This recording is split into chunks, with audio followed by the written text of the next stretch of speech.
ప్రముఖ కవి డాక్టర్ మోకతోటి రవికుమార్ కంచి మీద పక్షిపాట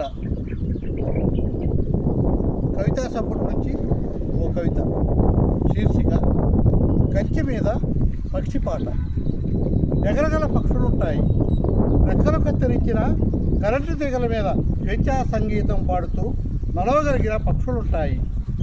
ఎగరగల పక్షులుంటాయి, రెక్కలు కత్తిరించిన కరెంటు తీగల మీద స్వేచ్ఛా సంగీతం పాడుతూ నడవగలిగిన పక్షులుంటాయి. బోనుల్ని ధ్వంసం చేసి బోను రెక్కల మీద చిరునవ్వుల సంతకాలు చేసే పక్షులుంటాయి.